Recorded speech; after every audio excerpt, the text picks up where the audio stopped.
Isang magandang araw po ng Panginoon sa ating lahat. Tayo po ay dadako na sa ating pampublikong panambahan.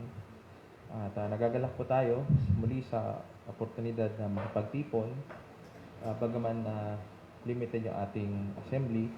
At wini-welcome din natin sa ating gawain yung mga nanonood sa atin via live stream. Sa Lord's Day na ito ay magpapatuloy pa rin tayo sa ating serye mula sa unang Samuel at nandun tayo sa Kabanata 15 sa pag-aaral na pinamagatang ang muling pagtakwil ng Panginoon kay Saul. Sa ating mga electronic bulletin po mapapansin nyo, pinag-isa na siya. Lahat ng ating teksto, lahat ng ating awit, yung kabuuan ng liturgy ay nandun na siya sa isang file na lang. So talagang masusundan niya siya from beginning to end. At paalala dito sa mga bahagi ng pagsamba na may asterisk, tayo ay tatayo. At gayon din sa ating panalangin ng kongregasyon, tatapusin natin ito sa Ama namin at sa Hear Our Prayer, O Lord. Ang ating prayer items ay matatagpuan sa page 11. Ngayon din tayo ay merong banal na hapunan at kasama sa gagawin natin ay pagpapahayag ng ating pananampalataya ang Kredong Apostol. Nandito rin siya naka-print sa ating o nakasama sa ating bulletin sa page 10. Meron tayong alternative or responsive reading, yung tinatawag nating Sursum Corda dun sa dati nating English liturgy, na pag sinabi ng ating pastor, itaas yung mga puso sa Panginoon, tayo tutugon itaas namin ito sa Panginoon. Tulad po nung ginagawa na rin natin mula na nagtipon tayo, wala muna tayong offering at ito'y ipadala na lang natin dun sa ating bank account na nandito yung detalye sa ating electronic bulletin. At finally, mapapansin niyo po yung mga main parts ng ating worship service ay nilagay na rin natin dito. Katulad ng sa luma nating bulletin, yung pagpasok sa presensya ng Panginoon, yung pagpapahayag ng kasalanan, pangaral ng salita, kanyang sakramento, at yung ating paghayo upang maglingkod o living to serve. Sa ating panimula po, tayo ay tumayo at awitin natin itong mula sa number 55 na ating Psalter hymnal, stanzas 1 to 5, versification ng Psalm 32. How blessed is he whose trespass.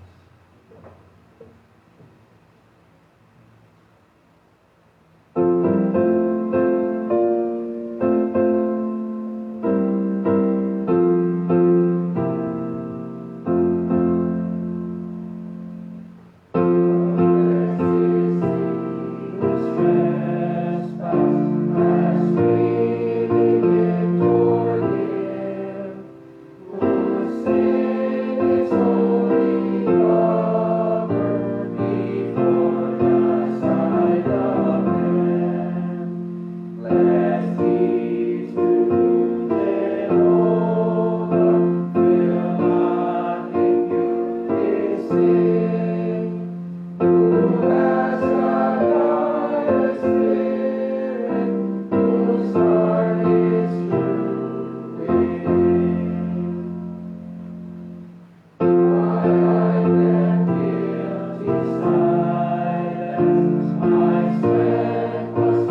Sa araw na ito, tayo ay tinatawag ng ating dakilang Diyos na siyang pinagmumulan ng tulong na ating kinakailangan, na siya ay sambahin natin na naaayon sa pamamaraan na inihayag niya sa atin at hindi sa ating mga opinyon, kundi sa katotohanan ng salita ng Panginoon.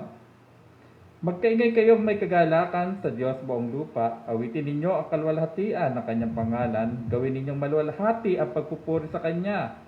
Inyong sabihin sa Diyos, kakilakilabot ang iyong mga gawa, dahil sa kadakilaan ng iyong kapangyarihan, ang iyong kaaway ay pagkunwaring susunod sa iyo. Sasamba sa iyo ang buong mundo. Aawit sila ng papuri sa iyo, aawit ng mga papuri sa pangalan mo. Hali kayo at tingnan ang ginawa ng Diyos.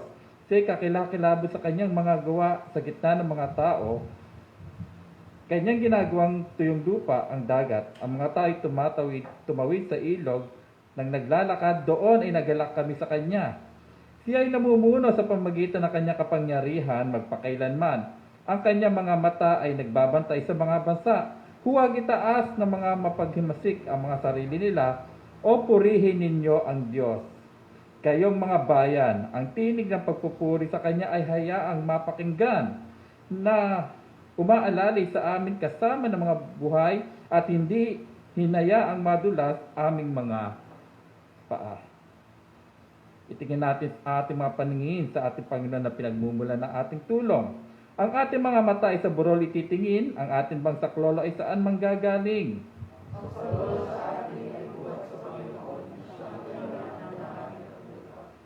At sa mayang biyaya ng ating dakilang Diyos, tayo nakakalapit sa Kanya na may kalayaan sa pamagitan lamang ng Kanyang bugtong na anak na si Kristo Jesus na ating pinananampalatayaan. Kaya kay Kristo, kasama niya tayo sa tagumpay na ito. Kay Timoteo na aking minamahal na anak, biyaya, kahabagan, kapayapaan, nawang mula sa Diyos Ama at kay Kristo na ating Panginoon. Tayo ay magpasimula sa panalangin. Walang hanggan at makapangyarihan Diyos, nagpapakumbaba kami sa iyong harapan upang italaga sa inyo ang simula ng taong ito sa pamamagitan ng pagsamba, panalangin at papuri. Kami ay lumalapit sa inyong kataas-taasang karangalan at kinikilala ng may pasasalamat ang maraming pagpapala na walang bayad. Ito'y walang bayad ninyong iginagawad sa amin sa kabuuan ng aming buhay. Kami ay nagpapasalamat na sa inyong pag-iingat sa amin sa kasalukuyan ay pinahintulutan ninyo kaming pumasok sa isang bagong taon. Hindi kayo tumigil o mahabaging Diyos na ipagkaloob sa amin ang kasaganaan ng inyong kagandahang loob. Ngunit lalo ninyo kaming inalalayan ng bawat espiritual na pagpapala sa pamamagitan ng panatili ng ilaw ng Ebanghelyo sa aming kalagitnaan. Ipinagkaloob ninyo sa amin ang pagsisisi sa pamamagitan ng iyong malakas na saklolo, sa pamamagitan ng inyong dakilang kabutihan at sa pamamagitan ng mga babala ng iyong salita at espiritu, at binigyan ninyo kami sa inyong habag ng mga mabiyayang pagkakataon na lumago sa biyaya sa kabila ng aming hindi pagiging karapat-dapat. Huwag ninyong tanggalin sa amin ang inyong pag-iingat at paglingap alang-alang sa pag-ibig ni Kristo. Amen. Awitin po natin ang awit ng papuri. Ito po ay ang Rock of Ages, Clap for Me. Awitin ho natin yung stanzas 1 to 3, number 388. 1 to 3.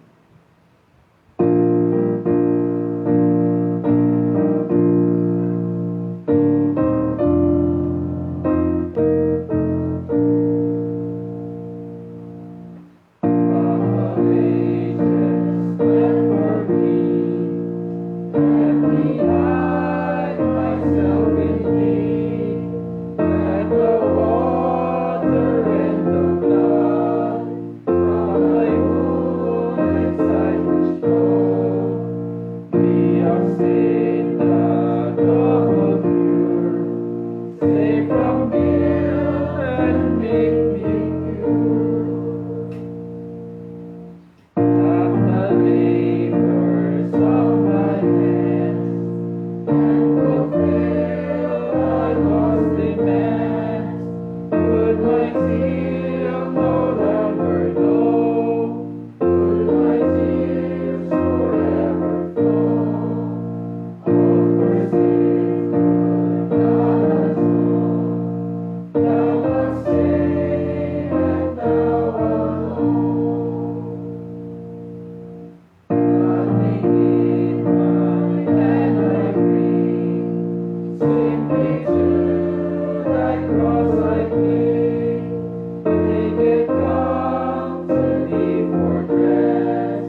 Dako po tayo sa pagpapahayag ng kasalanan at sisimulan po natin sa pagbasa ng kautusan ng Panginoon at sa unang linggo ng buwang ito ay babalik tayo sa pagbasa ng kanyang Ten Commandments, ang 10 utos. Mula po sa aklat na Exodo, Kabanata 20, ang 10 utos po ay nasa talata 1 hanggang 17.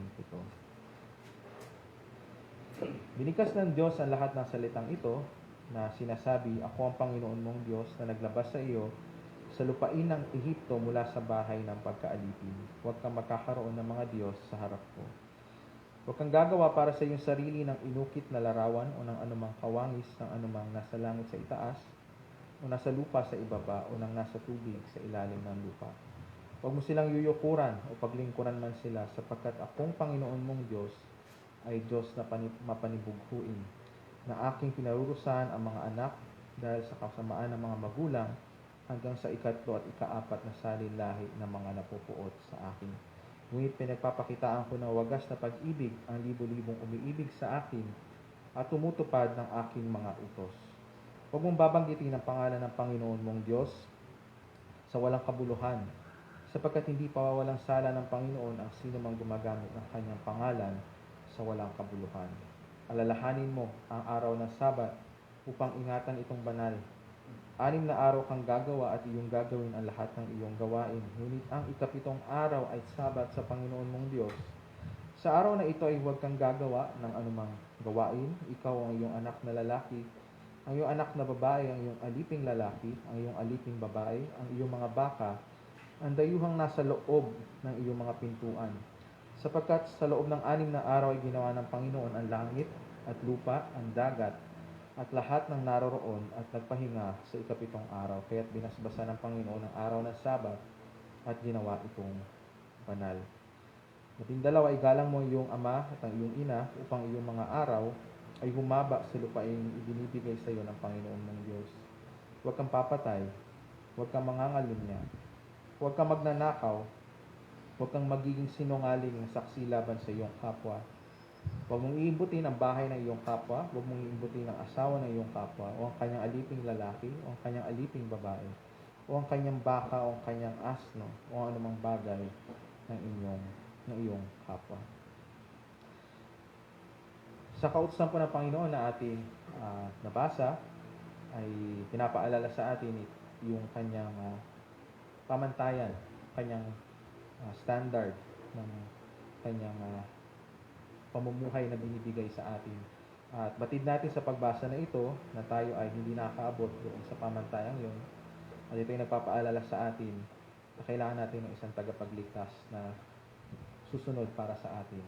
At sa katunayan, magpapatawad sa ating hindi pagsunod sa kautosang ito. At kaya inaanyayahan po ang bawat isa na ipahayag ang ating kasalanan. At sa pagpapahayag na ito ay kalakip ang pangako ng Panginoon na mayroong tunay na pagpapatawad sa pangalan ng ating Panginoong Jesus. Sa ating bulletin po, ating sabay-sabay sambitin ang paghingi ng kapatawaran, ang prayer na nandito po.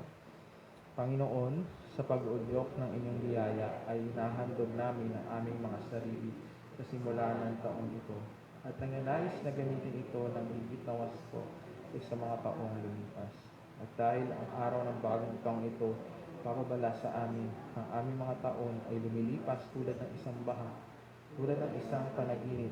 Bigyan ninyo kami ng biyaya ng puspusan naming bilang mga araw, nang walang pagkukunwari, nang magtamo kami ng puso ng karunungan, nang aming mabatid ang kawalan ng kabuluhan ng buhay na ito, at nang maghangad kami sa lalong mabuting buhay, kung saan ay hindi na bibilangin ang mga araw, buwan at mga taon magpakailanman.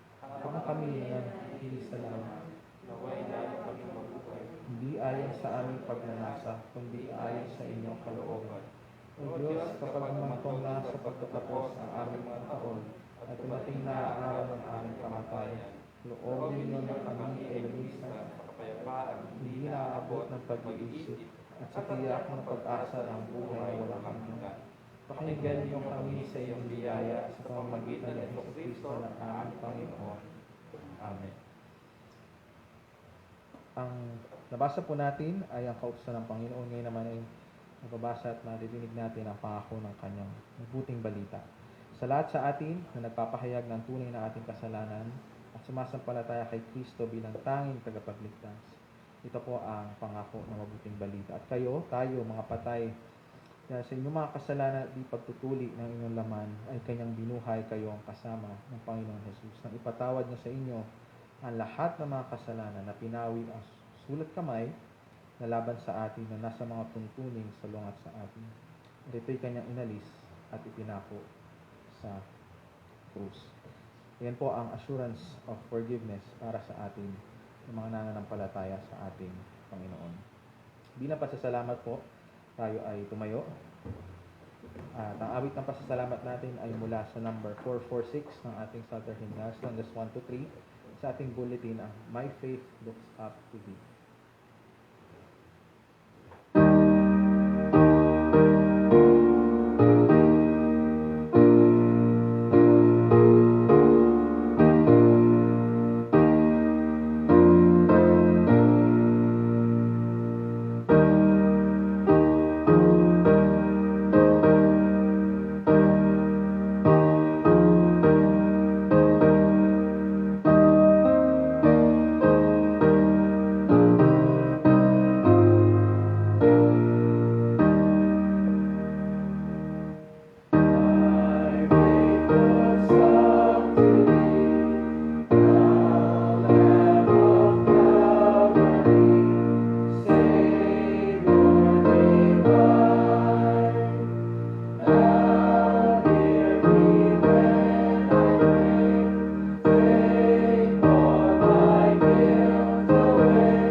Bahagi po ng pasasalamat natin sa Panginoon ay ang panalangin. At tulad ng sinasabi natin katekismo ay salita ng Panginoon. Ang panalangin, ang pangunahing pasasalamat natin sa Panginoon sa kanyang pagliligtas sa atin. Sa ating panalangin po, nakalagay sa ating sa huling pahina ang ating mga prayer items. Patuloy po natin idulog sa Panginoon ang mga kapatiran nating karamdaman o nanghihina. Particular po kay sister po, nakakagaling lang sa operasyon at siya ay nagpapagaling. Sa mga kasamahan natin, kapatiran na OFW, ang pangailangan ng bawat isa sa atin sa may kinalaman sa ating mga hanap buhay, sa ating trabaho. Sa gawain natin sa ating lokal na iglesia at ating mga sister congregation, paggabay at pag-iingat ng Panginoon, ang gawain ng reformasyon dito sa ating bayan, ang pagsama ng Panginoon sa bawat isang manggagawa dito sa ministeryong ito. Ang panalangin natin ang ating banal na iglesyang laganap, lalo na mga kapatid natin dumaranas ng persecution at ang pagkalat ng salita ng Panginoon sa bawat sulok ng daigdig. Ganyan din ang patuloy na kapayapaan at kaayusan sa mga bansang may hidwaan.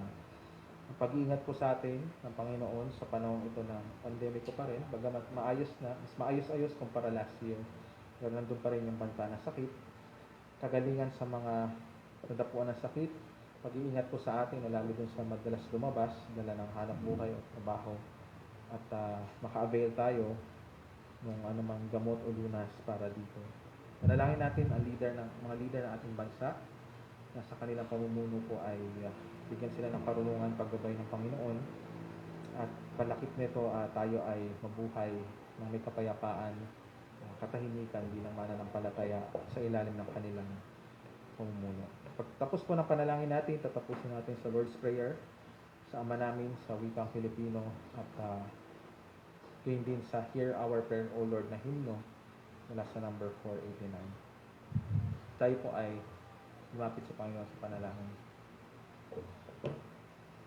Aming Panginoon, Diyos na makapangyarihan sa lahat, tayo po ay nagpapasalamat sa Lord's Day na ito na binigyan niyo kami ng pagkakataon na muling lumapit sa trono ng iyong biyaya kasama ang lahat ng mga banal sa lugar na ito, lahat ng banal sa buong daigdig na kasama namin sumasamba sa iisang pananampalataya.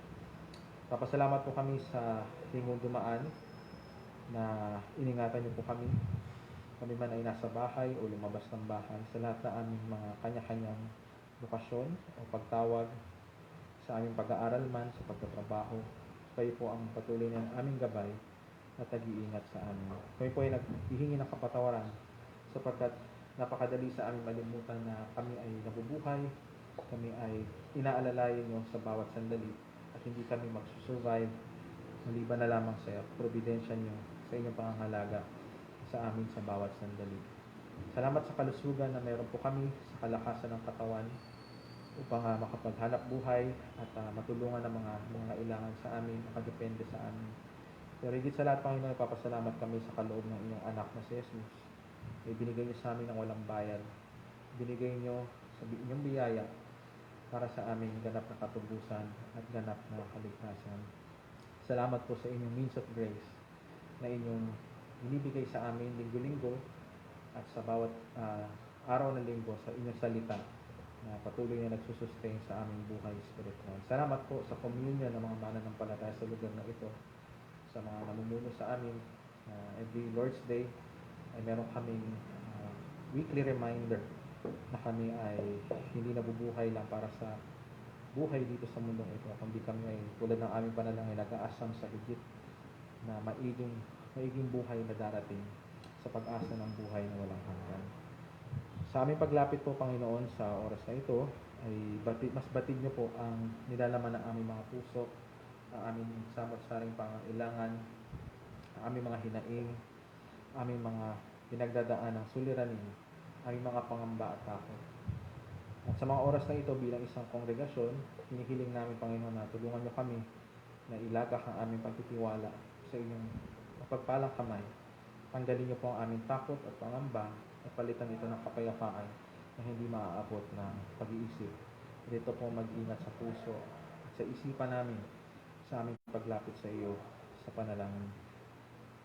Kami po ay dumudulog para sa aming mga kapatid na dumaranas ng karamdaman o mayroong pagdadaan ng panghihina at ang iyong paggabay po at pagpapagaling, kalakasan ay sumakanila sa patuloy pong medication, pag-aaral ni Rob, sa sambahayan ni Ate Ana May at sa kanyang pag-aaruga din sa kanyang dalawang anak, sa pagpapagaling ni Sister Pum at pag-aalaga din sa kanya at sa kanilang anak ni Deacon Jerome, sa sambahayang Tan, sa sambahayang Hilado, ang inyong pag-iingat at paggabay din, gayon din sa nanay po ni Brother Paul sa kanyang patuloy na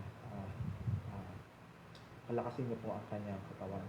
Ingatan niyo po ang aming mga kapatiran na hindi namin kasama ngayon, dala ng kanilang trabaho, ang iyong pag-iingat, kalakasan at panusto sa pangailangan ng mga pamilya ng aming mga kapatid na OFW, si Brother Ariel, Edmund at si Edil, na dala rin ng pandemiko, Panginoon, batid namin ang hirap ng nagiging homesick at ang aming patuloy na kahilingan ay itong aming mga live stream at iba pa namin gawain ay patuloy na mag-minister sa kanila bagaman sila ay nasa mga malalayong lugar. Kami po ay nananalangin para sa bawat isa sa amin na bigyan niyo kami ng patuloy na pagtitiwala sa inyong providensya, katatagan, ang kahusayan at ang resources na aming kailangan, Panginoon, sa aming tayo at trabaho. At sa panahon ito na marami sa amin ay may hinaharap na hamon, paghanap ng trabaho o mga hamon dala ng trabaho, bigyan niyo po kami ng pagtitiis at kalakasan na malagpasan ng mga bagay na ito. Paalala niyo po sa aming Panginoon na sa lahat na nangyayari, na para bang may mga pagkakataon na wala na kaming kontrol sa mga bagay-bagay. Aming itingala ang aming mata sa inyo na naghahari dyan sa itaas at hingi ng inyong habag ng iyong biyaya sa araw-araw. Maalala namin, Panginoon, na lahat ng aming gawa ng kamay ay maging walang kabuluhan maliban lamang sa pagpapalang hatid ninyo, sa pagpapala nyo sa gawa ng aming mga kamay. At Panginoon, sa lahat ng bagay na ito ay tulungan nyo kami na nagpangunahin na aming layunin ay ang kalawalhatian ng iyong pangalan. Mapagsilbihan, mahalin ang aming kapwa, ang mga taong nakasalalay sa amin, ang aming mga kapatiran, at gamitin din ang mga bagay na ito sa aming patuloy na paglago sa pagkakilala at sa biyaya ng aming Panginoong Hesus. Kami po ay nagpapasalamat muli sa ministeryo ng Iglesia dito sa lugar na ito at sa mga sister congregation din namin sa iba't ibang lugar. Salamat, Panginoon, sapagkat ito ay isang napakalaking biyaya na sa mga panahon ito ay hindi natatamasa ng marami sa aming mga kapatiran kahit sa bansang ito na walang iglesyang tunay na malapit sa kanilang lugar. At kami po ay nananalangin na kung paano niyo po kami iningatan sa napakaraming taon, ay patuloy niyo pong i-preserve ang gawain ito. Preserve sa aming, hindi lang sa aming henerasyon, lalo pa po sa henerasyon ng mga susunod sa amin, sa mga covenant children na nasa aming kalagitnaan. Tulungan niyo po kami na maging matapat sa pagtuturo sa kanila. At sa inyong biyaya ay sila din na makasumpong ng pagliligtas na nanggagaling lamang sa aming Panginoong Jesus. Samahan niyo po ang liderato ng aming mga kongregasyon sa aming mga pagpaplano, lalo sa ginagawa namin every Lord's Day. Ito po ay makapag-minister sa pangailangan ng bawat isa sa amin. At itong Lord's Day worship service namin ay maging palagi ay patikim ng ganap na kapahingahan na pinapangako niyo sa lahat ng nananampalataya sa inyo. Tulungan niyo po kami na sa linggo-linggo, sa araw-araw, kung kami man hindi magkakasama, lumago kami sa pagkakilala sa iyo. Bigyan niyo po kami ng pagkauhaw sa inyong salita. Inyong salita ang patuloy namin maging source ng paggabay at ilaw ng counsel na hindi namin makikita sa sinasabi ng sanlibutan. Bigyan niyo po kami ng pagkakaisa, bigyan niyo kami ng desire na gamitin ang aming mga kalakasan, kaloob, upang pagsilbihan ang mga kapatiran namin na nangangailangan ng inyong saklolo. Samahan niyo po ang mga kongregasyon namin sa Malolos at sa Imus sa kanilang gawain na alam din namin meron din silang mga unique na hamon at mga hamon din na common sa bawat isa sa aming dala ng pandemikong ito. Nagpapasalamat kami sa iba't iba pang mga oportunidad na binuksan ninyo sa aming council meeting kahapon, sa inyong paggabay at sa pagsama sa amin ng inyong Holy Spirit upang bigyan ng illumination ng bawat isa na ang mga bagay na ito ay alang-alang sa kapurihan ng inyong pangalan at sa kaibubuti ng kawan ng inyong pinagkatiwala sa amin. Pasalamat po kami sa tulong din ng aming kapatid na si Chris sa kanyang pagmi-minister sa kongregasyon at sa pagtulong sa consistory at sa council sa lahat ng bagay na ginagawa namin, lalo na po sa mga may kinalaman sa amin, sa ating live stream at sa pag-maintain ng ating Facebook page at church page. Kami po ay patuloy na lumalapit sa inyo para din sa aming mga kasamahang iglesia of like-minded churches dito sa aming bayan. Sila po inyong patuloy ding ingatan at palakasin at bigyan niyo po ng panusto sa pangailangan ng mga manggagawa sa iglesyang ito. Kami po, Panginoon, na bagaman kami ay magkakalayo, kami po ay may isang misyon. Ito ang inyong Great Commission na pinagkatiwala niyo sa amin. At sa pamagitan ng mga lokal na iglesyang ito ay tulungan niyo po kami na gamitin ang aming lakas, aming mga kaloob, ang aming oras upang maipakalat pa sa aming mga pamilya, kamag-anak, sa aming komunidad ang ilaw ng mabuting balita. Kami po ay nananalangin para sa banal na iglesyang laganap ang One Holy Catholic Apostolic Church na kami po ay kabahagi. At sa mga oras na ito ay nalalaman namin, bagamat hindi ito gaanong nakakuha ng atensyon sa mga balita, ang patuloy na panggigipit, pangapi, pagkulong at pagpatay sa aming mga kapatiran, lalo na po sa mga bansang hostile sa Kristyanismo. Kami po ay nananalangin sa kanila at bigyan niyo po ng katatagan, lalo na po ang mga leader sa mga lugar na ito sa kanilang pagpapagal at dala ang banta hindi lang sa kanilang buhay, kundi sa buhay din ng kanilang mga pamilya at sa buhay ng kanilang kongregasyon. Kailangan po namin na ang iyong salita, ang patotoo nito sa pinagdaanan ng mga nauna sa amin pagdating sa aspetong ito ng pag-uusig at sa patotoo din ng kasaysayan pagdating sa kanila ng katatagan at kapayapaan na hindi ito bago at ito'y darating. Itong persecution ay tiyak, ngunit ang paghahari mo din ay tiyak. At Panginoon, kayo ang nagkalakip-lakip ng lahat ng bagay para sa ikabubuti ng inyong bayan. Tulungan niyo po kami na sa lahat ng mga pangyayaring ito, kami po ay tumingala sa inyo at tanggapin ang saklolo na nanggagaling lamang sa inyo bilang hari ng lahat, ang lumalang ng langit at lupa. Kami po bilang mga mananampalataya sa bansang ito na hindi dumaranas ng ganitong pag-uusig, tulungan niyo po kami na i-cherish po namin itong pribilehyo ito at gamitin ang panahon, ang oras, aming kakayahan upang maging kapakipakinabang at fruitful sa gawain ng inyong kaharian dito sa aming komunidad at saan lugar niyo man kami dalhin.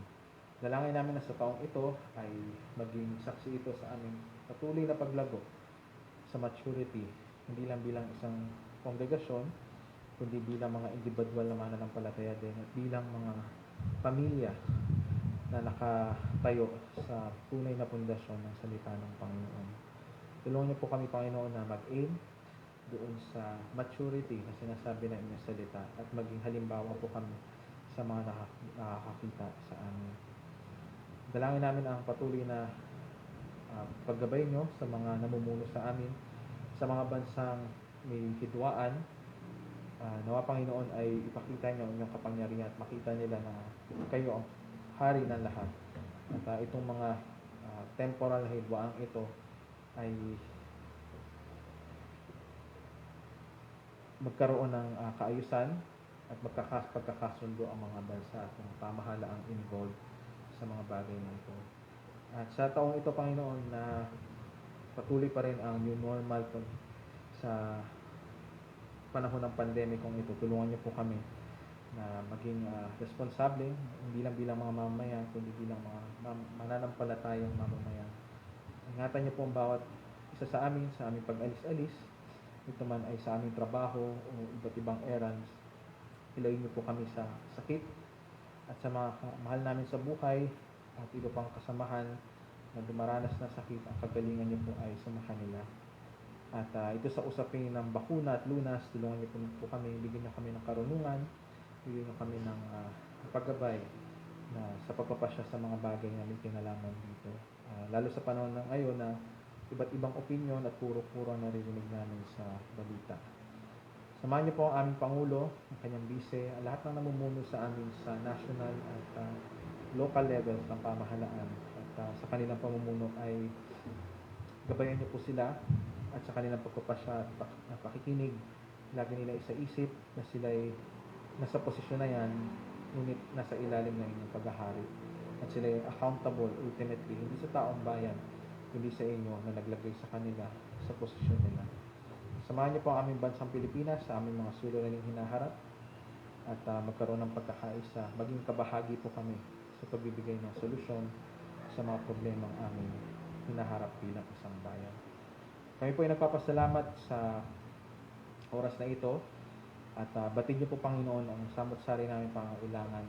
Tulungan niyo po kami na ano man ang mangyari ay kami ay laging maging mapagpasalamat, ano man ang circumstance na aming nagdadaan. Lagi kaming manalangin, hingi ng iyong tulong, hingi ng iyong saklolo, sapagkat ito po ang kalooban niya sa amin kay Kristo Jesus. Kami po ay nagpapasalamat at itataas namin sa inyo ang bahagi na ang mga natitirang gawain ng aming worship service, pangunahin po ang pangalan ng salita at hindi ng sakramento ng banal na hapunan hanggang sa aming pag-iwa-hiwalay. Nawa po ang lahat ng ito ay maghatid ng comfort sa amin, itong comfort sa buhay namin at sa kamatayan. Comfort na nanggagaling sa aming Panginoong Jesus na nagturo sa amin manalangin sa ganitong pamaraan. Ama namin na nasa langit ka, sambahin mo ang pangalan mo. Dumating mo ang kaharian mo. Gawin nawa iyong kalooban kung paano sa langit hindi naman sa iyo. Ibigay mo sa amin ngayon ang aming kakanin sa araw-araw at ipatawad mo sa amin ang aming mga kapatid. Gaya ng mga narawat at nawal sa mga kita sa amin. Huwag mo kami ihatid sa puso, hindi ka sa hawis na masama. Sapagkat iyo ang kapangyarihan at ang kabalatian at magpakailanman. Amen.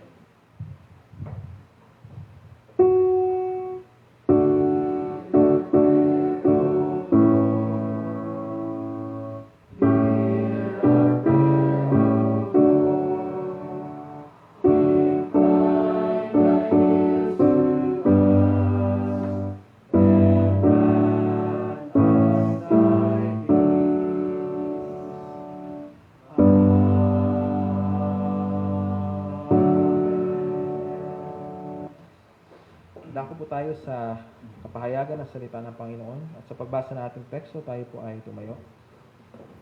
Ang ating pag-aaral po ay yung kabuuan ng kabanata sa unang Samuel 15 at ang pamagat ng ating pag-aaral, ito na yung muling takwil ng Panginoon kay Saul. Basahin po natin ang kabuuan ng kabanata na ito, itong narrative na ito. At ihatid sa atin ang salita ng ating pastor. Ito po ang salita ng Panginoon, kanyang banal at pinagbabagong salita. At sinabi ni Samuel kay Saul, sinugo ako ng Panginoon upang hirangin ka upang maging hari sa kanyang bayang Israel. Kaya't ngayon ay pakinggan mo ang tinig ng mga salita ng Panginoon. Ganito ang sabi ng Panginoon ng mga hukbo, aking parurusahan ang ginawa ng Amalek sa Israel sa paghadlang sa kanila sa daan nang sila'y umahon sa Ehipto. Ngayon umalis ka at ipulin mo ang Amalek at iyong lubos na wasakin ang lahat nilang pag-aari. Huwag ka magtitira sa kanila kundi patayin mo ang lalaki at babae, sanggol at sinususo, baka at tupa, kamelyo at asno. Kaya tinipon ni Saul ang taong bayan at binilang sila sa Telaim, 200,000 kawal na lakad at 10,000 kawal mula sa Huda. Dumating si Saul sa lungsod ng mga Amalekita at nag-abang sa libis. At sinabi ni Saul sa mga Kineo, umalis na kayo, humiwalay kayo sa mga Amalekita, baka kayo'y tuksain kong kasama nila. Sapagkat kayo nagpakita ng kagandahang loob sa mga anak ni Israel nang sila'y umahon mula sa Ehipto. Kaya't umalis ang mga Kineo sa gitna ng mga Amalekita. Nagapi ni Saul ang mga Amalekita mula sa Havila hanggang sa Shur na nasa silangan ng Ehipto. Kinuha niyang buhay si Agag na hari ng mga Amalekita at ganap na nilipol ang buong bayan sa pamamagitan ng talim ng tabak. Ngunit itinari ni Saul ng taong bayan at ang taong bayan si Agag at ang pinakamabuti sa mga tupa, mga baka, mga pinataba, mga kordero at lahat ng mahalaga at hindi nila ganap na pinuksa ang mga ito. Lahat ng bagay na hamak at walang halaga ay ganap nilang winasak.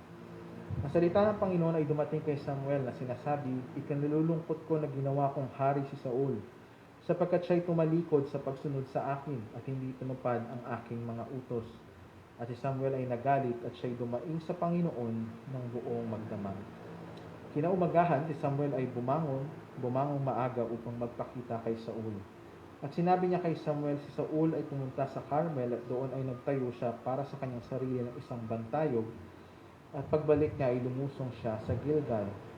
Nang dumating si Samuel kay Saul, sinabi ni Saul sa kanya, pinagpalain ka nawa ng Panginoon. Tinupad ko na ang utos ng Panginoon.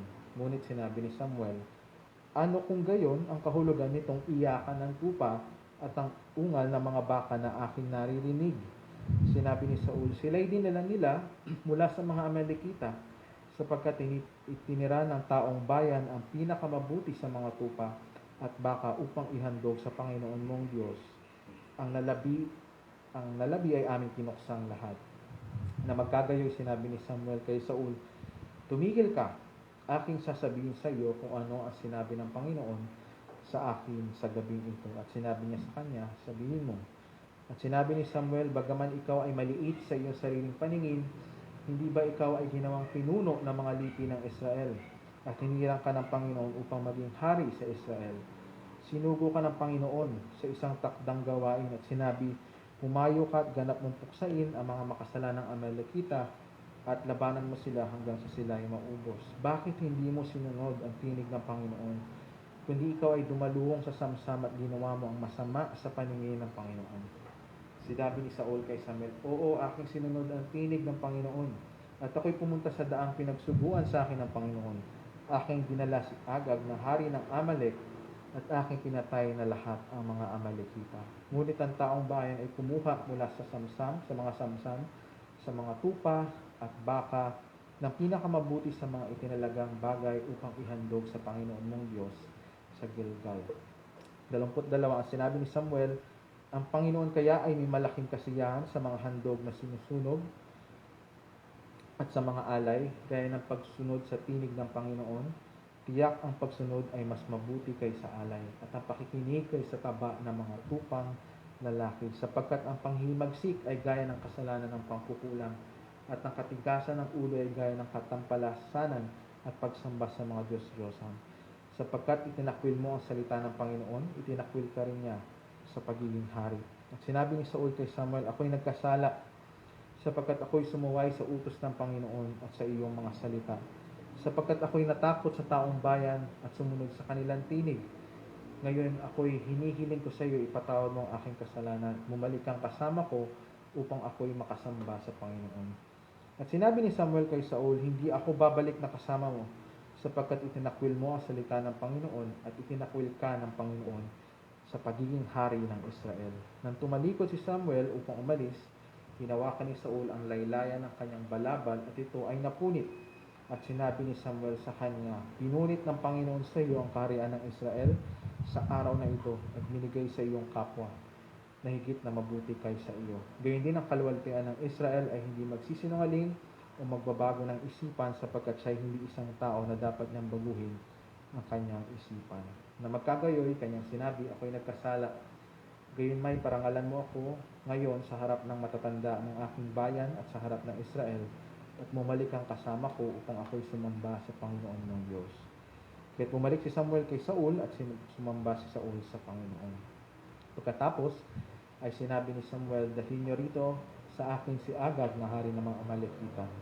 At masayang lumapit si Agag sa kanya at sinabi ni Agag, tunay na ang pait ng kamatayan ay nakaraan na. Ngunit sinabi ni Samuel, kung paanong sa pamamagitan ng iyong tabak ay nawalan ng anak ang mga babae, magiging gayon ang iyong ina na mawawalan ng anak sa gitna ng mga babae.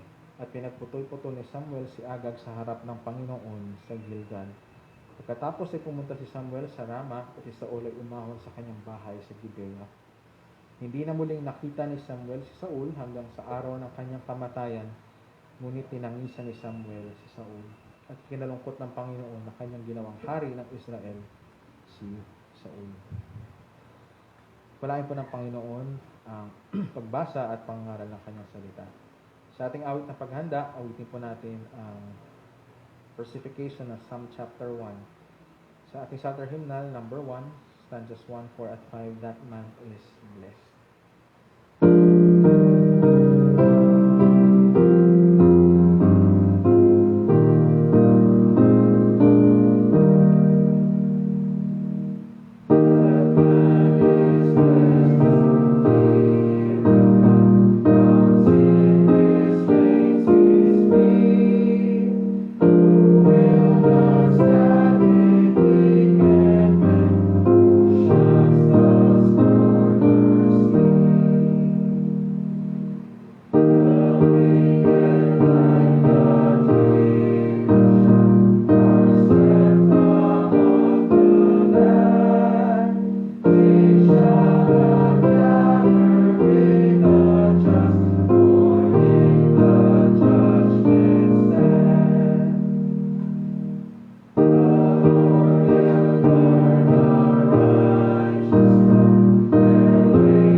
Tayo po ay magpasimula sa panalangin.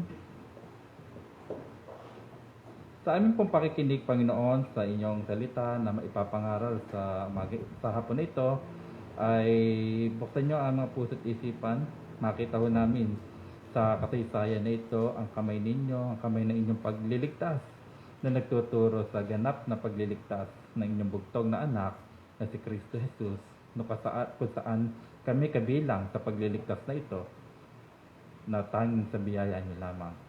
Ito ang aming dalangin sa pangalan ng inyong bugtong na anak na si Kristo Jesus. Amen. Ang pagsunod sa Panginoon mula sa kanyang salita na inihayag sa atin, doon natin makikita ang sinasabi sa atin ng ating Panginoon. Hindi sa pamagitan paman ng anumang mga panaginip o iba't ibang mga extra biblical revelation, kundi sa pamamagitan lamang ng salita ng Panginoon. Kaya salita ng Panginoon, hindi ito malayo sa atin. Ito ay ibinigay sa atin. Tayo ay inaasahan na buong buo at walang pag-aalinlangan na tatanggapin ito at susundin ang sinasabi sa atin ng Panginoon. Dahil ang pagsunod natin sa ating Panginoon, hindi ito negotiable. Dahil hindi nito pwedeng mahigitan at hindi rin pwede nating maipantay sa anuman ang opinyon ng tao. Tayo ay mga nakarinig na ng 14 chapters ng ating sermon dito sa 1 Samuel. At nakilala natin ang lubusan dito yung mga maraming tao na nagpahayag ng kanilang mga buong pananampalataya sa Panginoon, kaya naman buong puso nila sinunod ang inuutos sa kanila, tulad na lamang ng ina ni Samuel na si Ana. At may mga nakakilala rin naman tayo ng mga partially na sumusunod sa Panginoon, hindi buong puso nilang sinusunod ng Panginoon. At mayroon naman tayong mga walang pananampalataya talaga, kaya naman puro kasamaan ang kanilang mga ginagawa. Na ang mga tao na akala nila na sila ay pwedeng mag-substitute sa Panginoon. Mula sa chapter 1 hanggang 14, hanggang sa makarating din tayo sa chapter na ito, chapter 15, ay patuloy na paalala sa atin mula sa mga kahinaan ng tao na nakita natin dito. Nakita natin ang mga ginagawa rito ng tao, kung paano sila nagre-respond sa salita ng Panginoon, ay dalawa lang ang pwedeng nating pagpilian. Ang sundin ng Panginoon o wag sundin ang Panginoon. Dahil yung tinatawag natin na partially, na sumusunod sa commandments, sa inuutos ng ating Panginoon, ito pa rin ay disobedience. Walang partial obedience, kundi ito ay disobedience pa rin. Kahit ano pang ganda ng opinion ng tao. Wala silang pinagkaiba dahil pareho nitong sinusunod ang sarili nila bilang kapantay ng Diyos. Dahil ang tao na buong buo na sumusunod sa Panginoon, ito ang tao na buong buo rin na nagtitiwala sa Kanya. Nang tanging pananampalataya o Kanyang pananalig ay tanging nasa Panginoon lamang. Kaya full-heartedly na sinusunod niya ito. Dahil kinikilala niya na siya ang Kaniyang Diyos. Ngunit ang mga hindi buong sumusunod sa Diyos at ang mga hindi talaga sumusunod sa Diyos, ang mga taong akala nila ang kanilang sarili ay Diyos din. Dahil akala nila ang kanilang kaisipan ay kayang pumantay sa kaisipan ng ating Diyos. Kaya mga kapatid, tayo ay winawarningan dito ng ating Diyos na ang disobedience na nagmula o dulot o sanhi ng ating kawalan ng pananalig sa Panginoon, ito ang naghahatid sa atin sa kamatayang espiritual. Kaya dito sa ating pagpapatuloy ng ating sermon series dito sa chapter 15 ay inuutos dito sa mga Israelita sa pangunguna ni Saul ang pagpuksa sa mga Amalekita, kung saan ito ay una nang lumabas do sa pagda-travel ng mga Israelites from from Egypt, papunta sila sa Canaan. At pinapaalala rito na sa pamamagitan mismo ng mga Israelita na sa kabanatang ito, sila ay magsisilbi na agent or instrument ng judgment sa Panginoon dito sa Amalekita, na sila ay tatanggap ng kahatulan ng Diyos sa pamamagitan nitong mga Israelita. Makikita natin yung judgment na ito ng ating Panginoon doon sa Exodus 17, 14, 16. Kung may Biblia kayo, ay makibasa kayo sa akin, Exodus 17, 14 to 16. Sinabi ng Panginoon kay Moises, isulat mo ito bilang alaala sa isang aklat, at basahin mo ito sa pandinig ni Josue na aking lubusang buburahin ang alaala ni Amalek sa ilalim ng langit. Nagtayo si Moises ng isang dambana at pinangalanan ito ng ang Panginoon ay aking watawat. Kanyang sinabi, may kamay sa watawat ng Panginoon. Ang Panginoon ay makikipagdigma kay Amalek mula sa isang salinlahi hanggang sa susunod na salinlahi. Ito ay pinapakita sa atin na hindi hahayaan ng Diyos na hindi parusahan ang kaaway ng kanyang bayan. Dahil ang kaaway ng bayan ng ating Diyos ay kaaway mismo nila ang Diyos. Ito yung mga umuusig sa kanila tulad rito ng mga Amalek. Kaya hindi nawawala sa isipan ng Diyos. Hindi palalagpasin ng Panginoon. Hindi niya hayaan na hindi managot parusahan ang mga lumalaban, umuusig sa bayan ng Diyos. Kaya sa patuloy na pag-unfold ng people of God, sa history, sa kasaysayan, pagkamat nandun patuloy pa rin ang persecution sa mga Kristiyano na iba't ibang mga tao, iba't ibang mga etniko, na iba't ibang grupo, sa pananatili na unrepent na kanilang pag-uusig sa atin, sa mga Kristiyano, mga mananampalataya, ang punishment ng Panginoon ay naghihintay sa kanila. Kaya naman, patuloy na sinasabi sa atin na salita ng Panginoon, do tayo ay inuusig, hindi tayo nagbabalik ng anumang mga kasama na ginagawa nila sa atin. Kung sampalin tayo sa kanang pisngi, sabi ng Panginoon ay bigay natin ang ating kaliwa. Dahil sinasabi sa atin at pinakikita rito, ang Diyos ang maghihiganti para sa atin.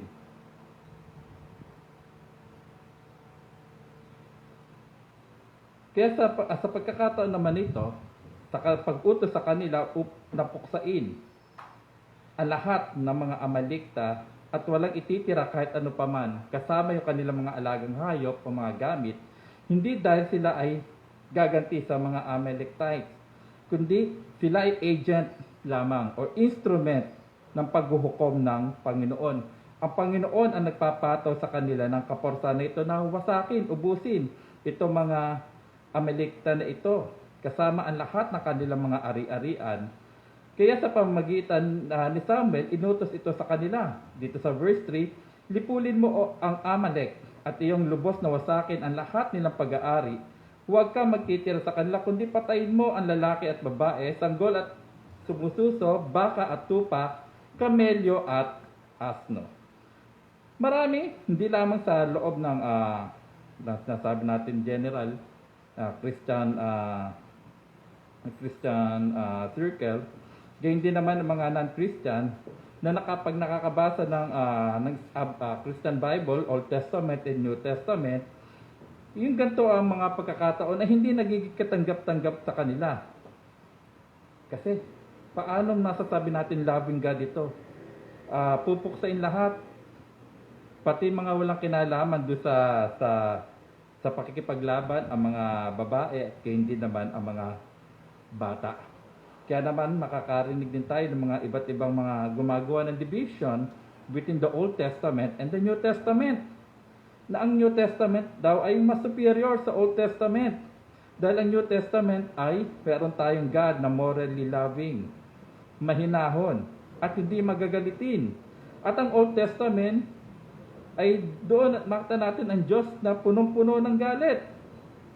Ngunit tulad ng inuutos dito ng Diyos na gawin ng mga Israelita sa mga Amalek, kung gagamitin natin ang opinion ng tao, ay masasabi natin na, aba, oo nga, bakit ganun ang Diyos dito sa Old Testament?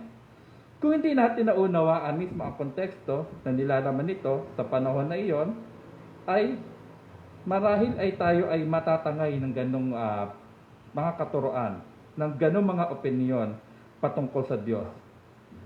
Dahil ang pakikipaglaban na ito, na inuutos ng Diyos sa kanila, ay hindi bago sa mga Israelita. Hindi ito bago sa kanila. Kaya na sinabi ito, binigay kay Samuel at ibibigay do sa mga tao, ay wala silang pagkagulat, wala silang shock na bakit pati mga bata, mga babae at lahat ay talagang wawasakin natin? Bakit hindi na lang yung mga sundalo na iyon? Wala silang pagkagulat nyon. Dahil ito ay tinatawag natin sa Old Testament period, sa Ancient Near East period, tinatawag natin na herem. Ito lamang ay ginagawa laban doon sa mga tao na nakailalim doon sa judgment ng Diyos. Halimbawa na lang yun sa Fall of Jericho.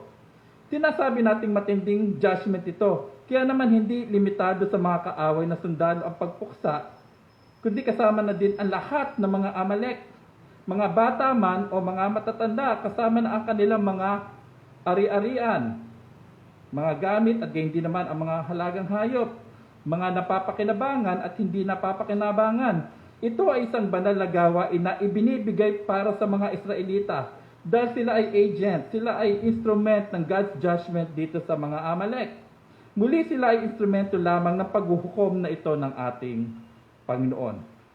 Kaya ang gera dito ay hindi ito ordinary war na makikita natin sa iba pang labanan sa Old Testament, dahil doon sa mga war, doon ang nagiging isang source ng pagkakuha ng mga nanalo sa gera ng mga slaves.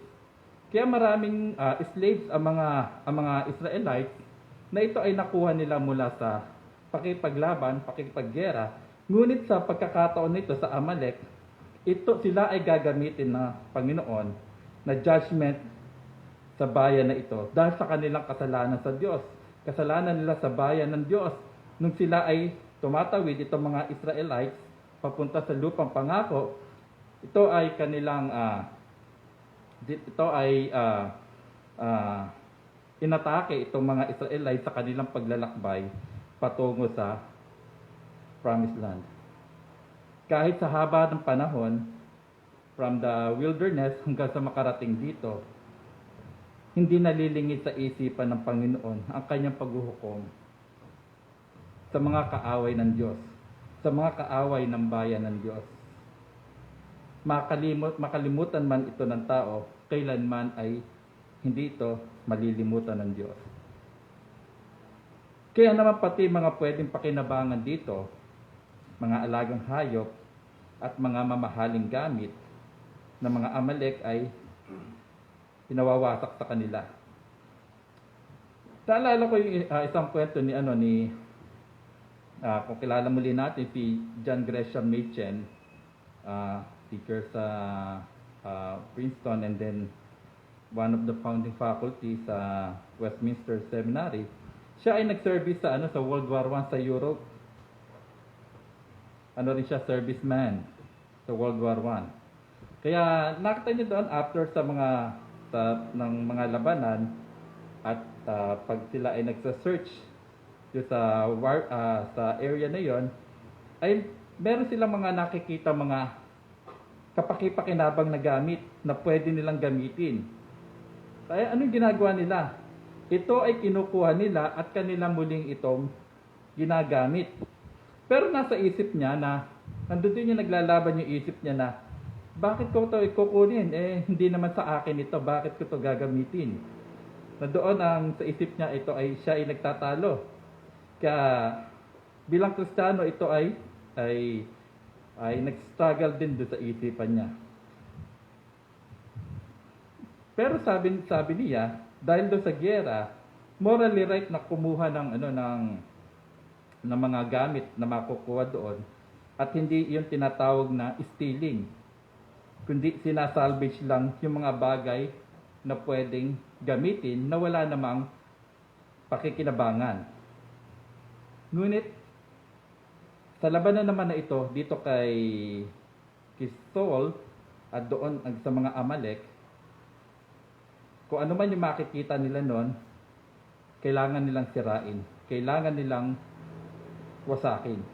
Because dito ay ordinary ng labanan na naglalaban lang kayo sa mga pwesto.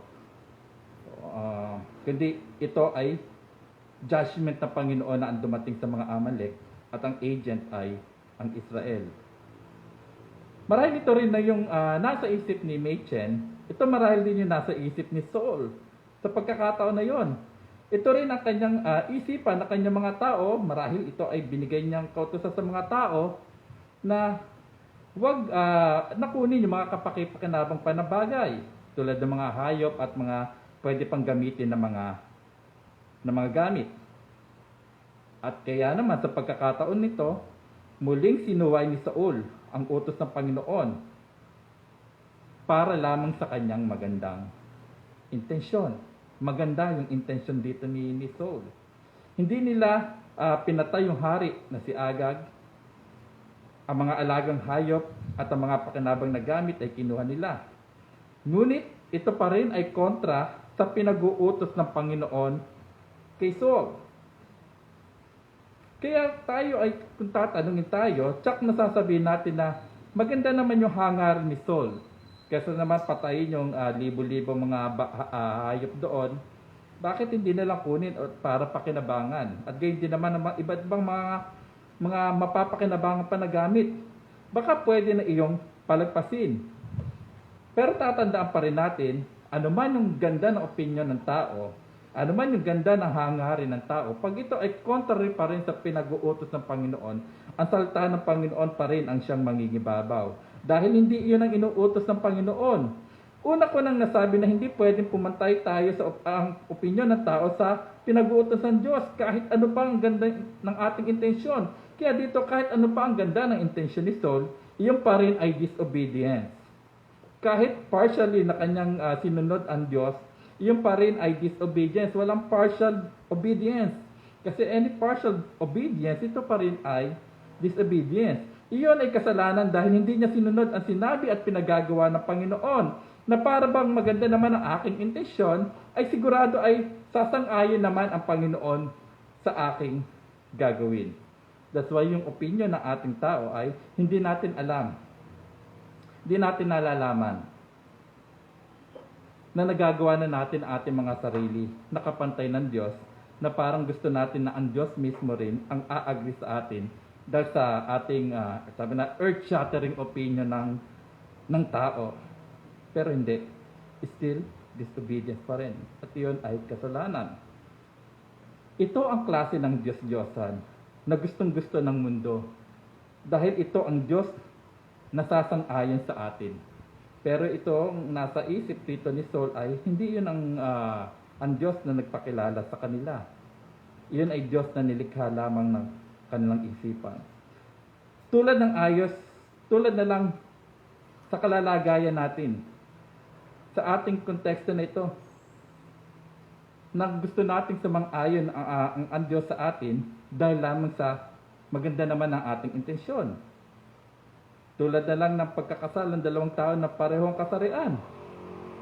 Ang mga reasoning dahil mahalaga na sila ay nagmamahalan at wala naman silang inaapakang tao kaya okay na yan.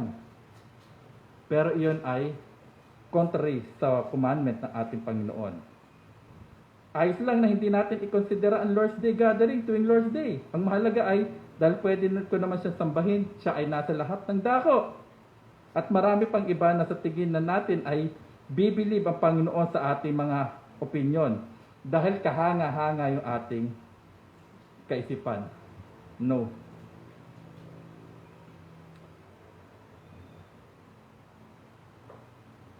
Matuto tayong magpasailalim sa sinasabi sa atin ng Panginoon, sa inuutos na sa atin ng Panginoon, contrary sa ating mga iniisip. Kaya sa ganitong mga kaisipan, doon tayo nagkakamali. Kaya kung ano man yung attempt na iyon ay kasalanan. Kaya ito yung pinaka-tempting na gawin nating Diyos-Diyosan ay yung ating mga sarili. Yung ating opinion na contrary doon sa inuutos ng Panginoon, doon sa sinasabi ng Panginoon. Tayo ay may mas magandang hangarin na maging kapantay ang Diyos. Ito yung kaisipan ng isang tao na makasalanan na tayo mayroong magandang hangarin na magiging kapatid ng Diyos. Kasi ito yung pareho rin na hangarin na pumasok sa isipan ni Adam and Eve nung sila ay tuksohin ng serpent doon sa Garden of Eden na sila ay maging kapantay ng Diyos. Hindi na sila nasatisfy sa image and likeness ng God. Ngunit mas gusto pa nilang mas maging kapantay ng Diyos in His infinite character. Yung ating sinful nature, ito ay lagi nagtetempt sa atin na gawin natin ang ating mga gusto. Gawin natin ang ating sarili bilang Diyos. Na gusto natin ang Diyos ay umagri sa atin lagi. Kung ito ang nasa ating kaisipan palagi, ang salita ng Panginoon ay sinasabi sa atin na pagsisihan natin ito at ibaling natin ang ating buong paningin sa ating dakilang Diyos. At ipinahayag nga ng Panginoon kay Samuel ang kanyang lungkot sa ginawa ni Saul. Doon sa mga English translation ay ginamit doon na I grieve or I regret. Ako ay nalungkot sa pagpili ko kay Saul bilang hari ng Israel. Ang salita na ito, ang almost exact na salita na ito ay 2 times lamang na mababasa natin sa Biblia. Bagamat itong verse 11, may kahalintulad doon sa verse 35, ay itong salita naman na ito sa verse 11 ay 2 beses lang siya lumabas sa Biblia. Una ay doon sa Genesis chapter 6, 7. In the time of Noah, kung saan ang Panginoon ay nalungkot sa mga masasamang gawa ng Panginoon ay ng mga tao, kaya naman niya pinadala ang malaking baha sa mundo. Isang universal flood. Kaya dito sa 1 Samuel na ito, 15, sa language na ang Diyos ay nag-regret, nalungkot, nag-grieve dahil sa pagpili niya kay Saul. At gayon din naman, dito sa Genesis chapter 6, may makikita tayong mga similarities dito sa displeasure ng Diyos sa kasalanan, sa wickedness ng tao. In Genesis chapter 6, at dito naman sa disobedience, sa wickedness of Samuel, ni Saul sa kanyang katigasan sa ulo, dito sa 1 Samuel chapter 15. God wiped out entire humanity in Genesis chapter 6. In the time of Noah. And God wiped out naman yung household ni Saul mula sa kingship of Israel. Ngunit doon naman sa mga nakakalungkot na pangyayari na iyon,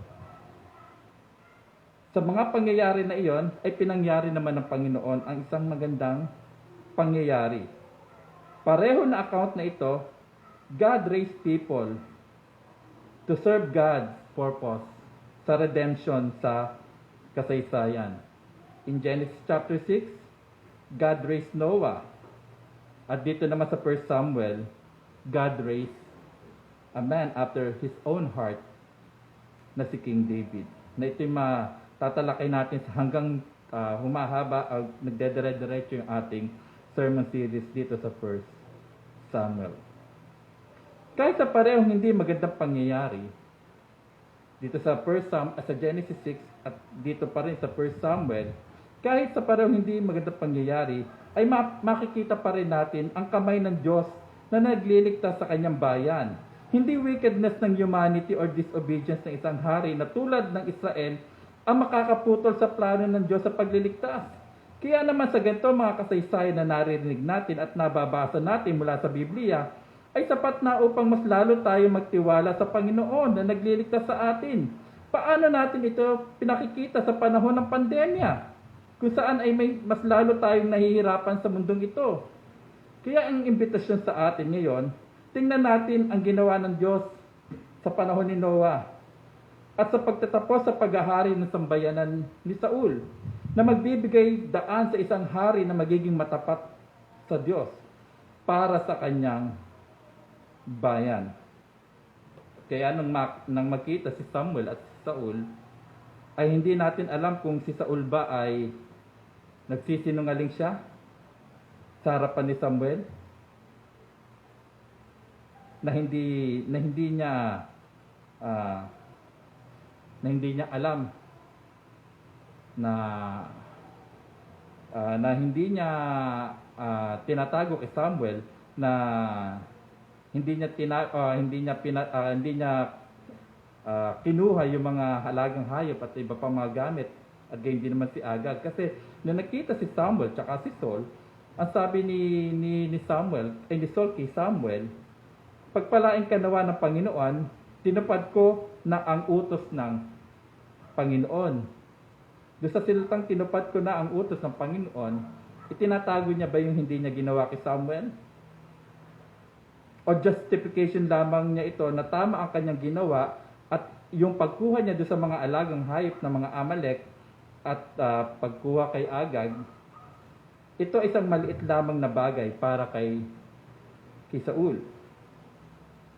Na dahil ito'y maliit na bagay lamang, ginawa niya na, pinuksan niya naman ang lahat ng mga taon, mga Amalek, ay okay na yon, mas matimbang yon kaysa doon sa mga alagang hayop na kinuha niya na pwede nilang pakinabangan economically and religiously. Ngunit narinig ni Samuel ang mga tunog ng hayop. Kaya naman nag-aalis si Samuel kay Saul na ano yung mga hayop na ito na naririnig ko. Hindi niya sinunod ang inuutos ng Diyos. Anong ginawa rito ni Saul?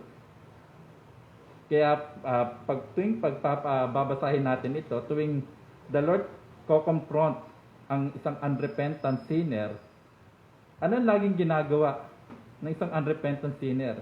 Yung blame niya ay sinishift niya sa ibang tao. Kaya always the picture of Genesis chapter 3, the fall of humanity, ay lagi lagi sumasalamin dito sa mga taong pagkatapos ni Adam and Eve. Anong ginawa ni Saul dito? Sinip niya yung blame sa mga tao. Pinapakita na naman sa atin dito ang tigas ng puso ni Saul.